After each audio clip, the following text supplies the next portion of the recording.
Good soldiers follow orders.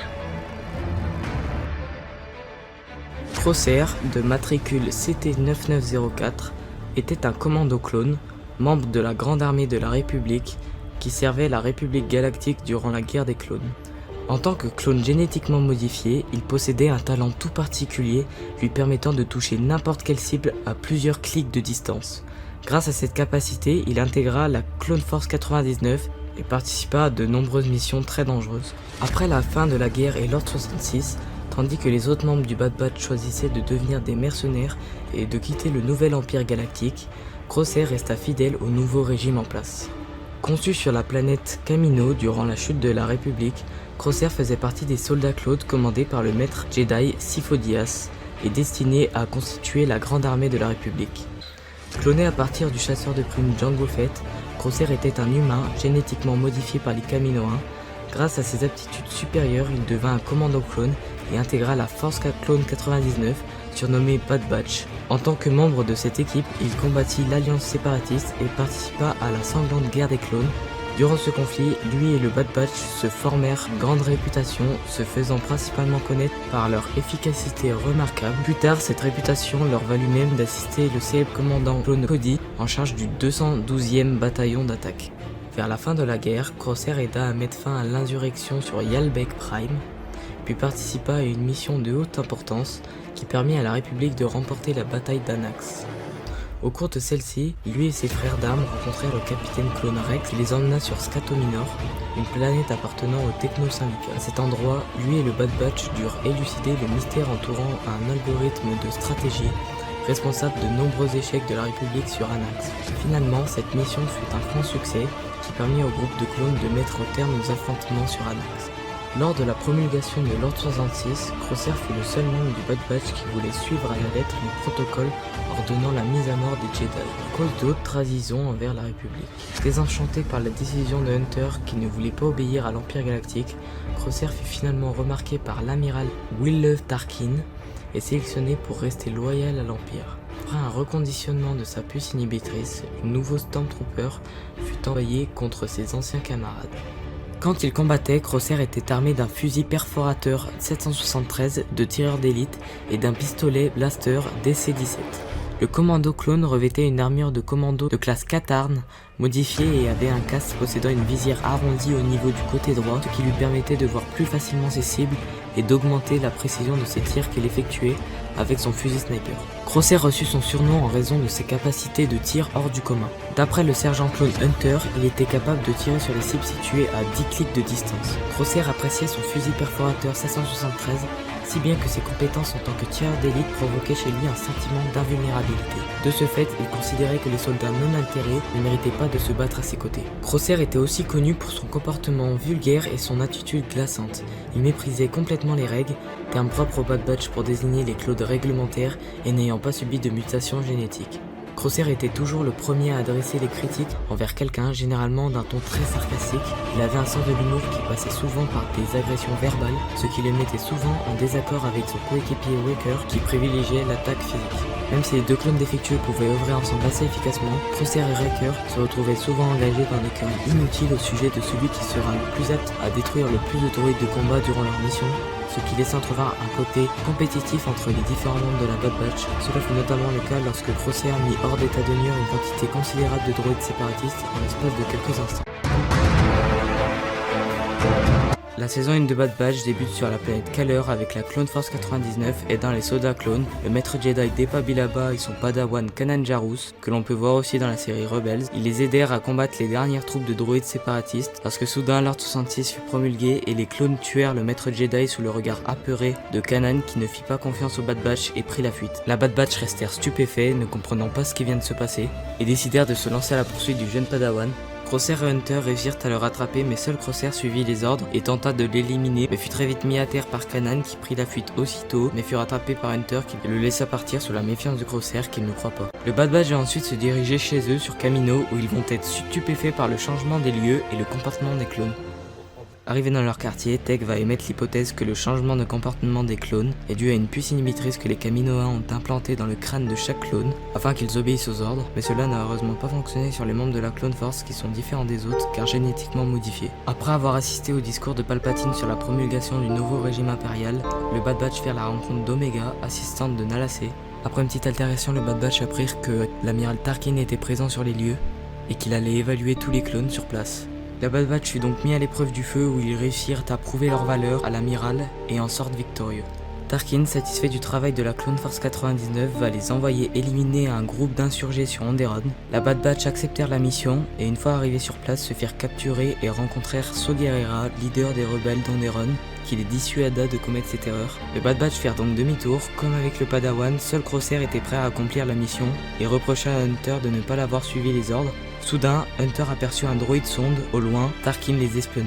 Après cela, les Bad Batch retournèrent sur Kamino pour y récupérer Omega, mais Tarkin les arrêta et les jetèrent en cellule. Là-bas, la Clone Force furent heureux d'y retrouver Omega, mais Crosshair fit des reproches sur les décisions prises par Hunter depuis Kaller. Il estime qu'Hunter ne mérite pas d'être à la tête de cette section et passe son temps à les mettre en danger. Crosshair étant le seul à avoir suivi les ordres, fut envoyé dans un labo dans lequel Tarkin augmenta l'intensité de sa puce inhibitrice. Omega et les autres membres de la Bad Batch réussirent à s'échapper lorsque tout à coup Crosshair fit son apparition, vêtu d'une nouvelle armure, dans une scène chargée en émotions. Is that Crosshair?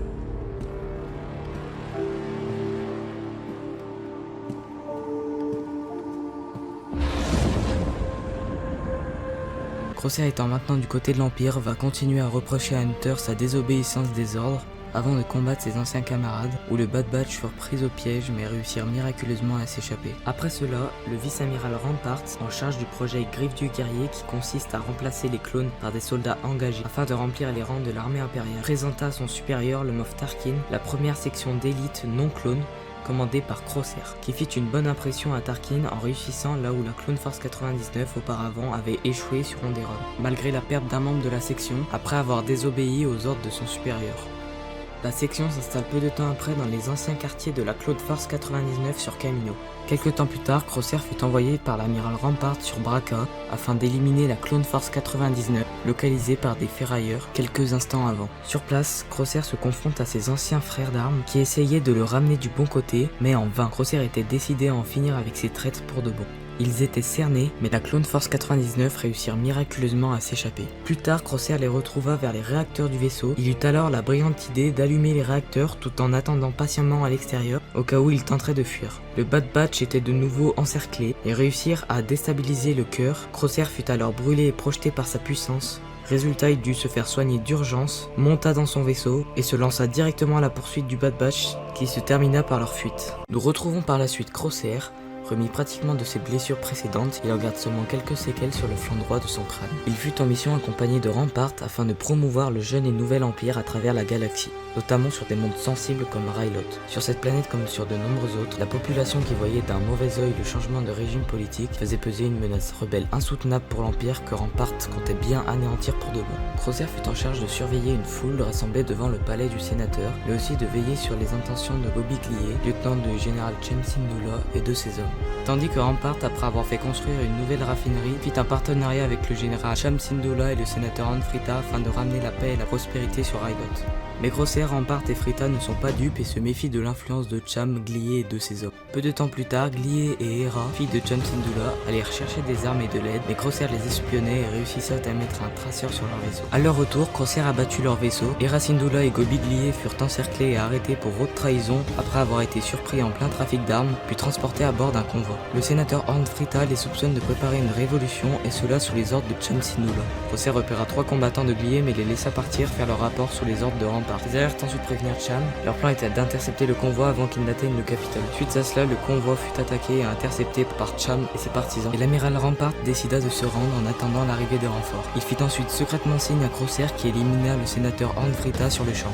À l'arrivée des renforts impériaux, Cham Syndulla fut accusé par l'Empire d'être l'auteur de la tentative d'assassinat à l'encontre du sénateur et fut arrêté. En revanche, Hera Syndulla réussissa à s'enfuir. Rampart donna alors l'ordre au capitaine Hauser de se lancer immédiatement à sa poursuite. Après ces événements, Crosshair et son escouade furent chargés par Rampart de retrouver Hera Syndulla, mais suite à ses recherches, il apprit que la Bad Batch était sur Ryloth. Il en informa donc de suite Rampart, qui se montra non réticent à l'idée de doubler d'efforts, mais Crosshair lui savait de quoi ses ex-camarades étaient capables, et peu de temps après, une attaque fut orchestrée sur la raffinerie impériale par Hera et la Bad Batch afin de sauver Glié et les parents de Hera prisonniers au Capitole. Après avoir compris la supercherie, Crosshair posta une escouade devant l'entrée du Capitole et attenda patiemment leur arrivée. Mais ce fut le capitaine clone Hauser qui sortit de cette porte. Crosshair ordonna donc l'arrestation de Hauser ainsi que celui d'autres traîtres que Hauser avait réussi à rallier à sa cause. Cette nouvelle diversion permit au Bad Batch et à la famille Syndulla de partir de Ryloth. Suite à cela, Rampart admet avoir sous-estimé la Clone Force. Il accepte donc la requête de Crosshair suggérant de se lancer à leur poursuite afin de les rallier à l'Empire. Crosshair va ensuite se rendre sur Kamino afin de faire part à Rampart de la progression du projet Griffe du Guerrier qui se met en place secrètement sur la planète Darrow. Après avoir ordonné l'évacuation de Kamino, l'amiral Rampart soupçonna une révolte de la part des Kaminoans et fit garder Nalassé auprès de l'Empire, persuadé qu'elle contribuera à la cause impériale, contrairement au premier ministre Lamasso qui lui fut supposons exterminé immédiatement. Pendant ce temps, les soldats TK de l'Empire réussirent à capturer Hunter, le chef de la Clone Force 99, sur Darrow, alors qu'il entreprenait une mission de sauvetage accompagnée de tous les membres de la Bad Batch. Il fut ensuite amené à bord d'une navette où Crosshair fit de lui son prisonnier. Le vaisseau se dirige en réalité tout droit vers Tipoca City sur Kamino. Durant la traversée, Crosshair prit soin d'activer le comlink d'Hunter afin d'attirer le reste des membres de la Bad Batch. Arrivé sur place, Hunter fut accueilli par l'amiral Rampart qui se cachait pas de lui vanter ses exploits effectués lui et ses compagnons sur Ryloth. Crosshair emmena donc le prisonnier avec lui tandis que ES-02, l'un des membres de sa section d'élite, profite de cet instant pour confier ses doutes sur la loyauté et la capacité de son commandant à gérer son ancienne équipe. Ce à quoi Rampart répliqua que si le plan de Crosshair échoue, il périra avec les autres clones. Dans les couloirs de Tipoca City, Hunter confie à Crosshair qu'il est surpris de voir seulement des soldats TK et des officiers impériaux, mais aucun Kaminoan et surtout aucun soldat clone. Hunter cherche à faire comprendre à Crosshair que l'Empire se débarrassera de tous les clones lorsqu'ils seront inutiles pour leur projet, mais Crosshair n'est pas inquiet, se sachant encore important pour le nouveau régime impérial. Une fois arrivé dans le poste de commande, l'un des membres de la section de Crosshair l'informe qu'une navette a été repérée mais a ensuite disparu des radars. Crosshair sait qu'il s'agit du reste des membres de la Bad Batch et n'a plus qu'à attendre pour mettre son plan à exécution. Il sait que Tech, Riker et Echo n'abandonneront pas Hunter, pas comme ils l'ont abandonné lui. Hunter remarque que Crosshair leur en veut de l'avoir laissé tomber. Il essaye donc de nouveau de convaincre Crosshair de revenir du bon côté en énumérant les méfaits que l'Empire a causés à travers la galaxie. Hunter accuse la puce inhibitrice implantée dans le crâne de Crosshair, ce à quoi Crosshair ne répondit pas. Soudain, l'alerte sonore résonne, des individus ont été détectés. Crosshair, ses Elite Troopers et leurs prisonniers se mettent en route pour tendre un piège à la Clone Force 99. Le Bad Batch se dirige alors vers l'ascenseur plutôt que l'entrée principale pour surprendre l'ennemi, laissant Omega et le droïde Azi tout seuls. Mais Crosshair n'est pas dupe et a anticipé les actions de ses ex-camarades. Echo, Tech et Riker se retrouvent alors pris au piège par Crosshair et son escouade. Crosshair leur fait jeter leurs armes et envoya l'un de ses hommes chercher Omega. Crosshair s'entretient alors avec Hunter en tête-à-tête et lui dit qu'il ne compte pas les tuer ici mais leur donner une chance, celle de rejoindre l'Empire et d'avoir à nouveau un objectif. Crosshair, même s'il l'a toujours caché, a été marqué par l'abandon de ses compagnons et la facilité avec laquelle ils avaient oublié toutes les aventures auxquelles ils avaient vécu ensemble, pour cela qu'il ôta les menottes de Hunter et lui laissa une chance de faire le bon choix. Soudain, Crosshair fut informé qu'Omega a été retrouvé. Le sniper ordonne alors de lui faire quitter la planète, ce qui surprit Hunter qui implora de le garder parmi les membres de la Bad Batch, contrairement à Crosshair qui estime que pour protéger Omega, il faut l'envoyer loin du danger, et c'est seulement dans ce cas qu'il pourra redevenir qui il est. Crosshair va ensuite pousser Hunter à rejoindre ses compagnons et leur offre la possibilité de redevenir des frères d'armes comme avant, mais Hunter ne lui fit pas confiance, ce que Crosshair avait encore anticipé en tuant sa section de troopers d'élite après qu'ils aient refusé de baisser leurs armes. Sous la salle d'entraînement, Omega et Azi réussirent à assommer ES-02, toujours vivante, et activent les droïdes d'entraînement. Maintenant que Crosshair a leur attention, il leur reproposa son offre de leur faire rejoindre l'Empire, mais ils furent interrompus par les droïdes d'entraînement. Omega en a trop activé, ainsi Crosshair et ses compagnons combattent ensemble comme au bon vieux temps. ES-02, une fois repris connaissance, va revenir à la salle d'entraînement mais va la quitter aussitôt voyant que la situation est devenue hors de contrôle. Elle prévient l'amiral Rampart qui lui ordonne d'évacuer et laisse les clones périr entre eux d'après lui. Dans la salle d'entraînement, les clones font un véritable carnage parmi les droïdes et les derniers furent finalement détruits. Aussitôt, Hunter pointa son arme sur Crosshair, l'implorant de quitter l'Empire et de partir avec eux. Et là, coup de théâtre, Crosshair révèle que sa puce inhibitrice a été retirée il y a bien longtemps, ce qui signifie que Crosshair est totalement libre de ses choix, contrairement à ce que tout le monde pensait. Avant qu'il ne puisse faire un geste, Hunter l'assomme d'un tir paralysant. Mais le temps des retrouvailles est vite écourté par Tech qui annonce l'approche des 3 destroyers de classe Venator. Hunter ordonne à Riker de prendre Crosshair avec lui, toujours inconscient, Puis la Bad Batch et Asie coururent en direction de l'extérieur du complexe de clonage, seulement pour découvrir qu'un déluge de feu s'abat sur la ville. En effet, le gouverneur Tarkin a donné l'autorisation à l'amiral Rampart de démarrer le bombardement. Tout le matériel de clonage a été récupéré ainsi que Nala Se. Plus rien ne retient désormais l'Empire sur Kamino. Et c'est avec cette scène magnifique que l'épisode 15 se termina. Ouvrez le feu.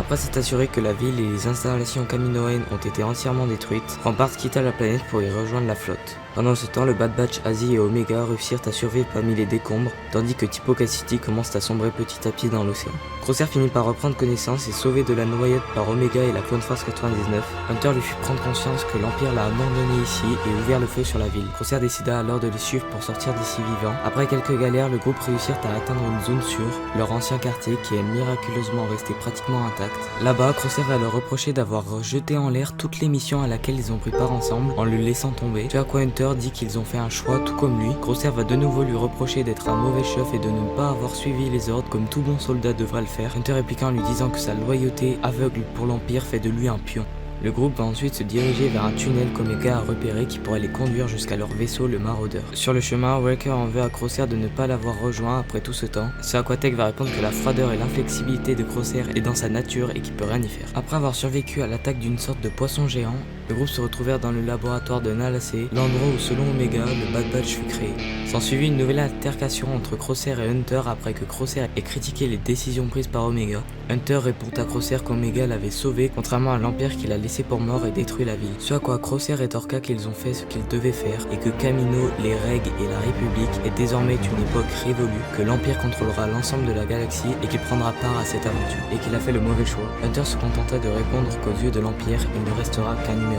Crosshair partit donc s'isoler, on peut voir qu'il se tient la tête mais fut interrompu par Omega qui lui dit qu'elle pensait que c'était à cause de sa puce inhibitrice qu'il était comme ça, mais s'était trompé. Nous pouvons donc nous demander s'il subit toujours les effets de sa puce inhibitrice qui contrôle ses actions, contrairement à ce qu'il a dit plus tôt. Le groupe va ensuite trouver un moyen de sortir d'ici en se plaçant chacun dans des capsules médicales puis jetés dans l'eau tandis que le droïde Asie les pousse vers la surface. Une fois hors de l'eau, le Bad Batch se rendirent compte que Omega et le droïde étaient encore en dessous. Crosshair dégaina donc son arme et réussit à les sauver tous les deux, puis ils ramèrent ensuite jusqu'au Marauder. Arrivé en haut de la plateforme, ce fut le moment des adieux pour Crosshair et la Bad Batch. La Clone Force fit quand même une dernière proposition à Crosshair en lui disant de venir avec eux, mais Crosshair campe sur ses positions en leur faisant bien comprendre que rien de tout cela ne change quoi que ce soit. Omega les remercia de l'avoir sauvé et lui dit que même si leurs destins sont différents, Crosshair restera toujours leur frère. Le Bad Batch montèrent dans leur vaisseau et partirent, laissant une nouvelle fois Crosshair seul.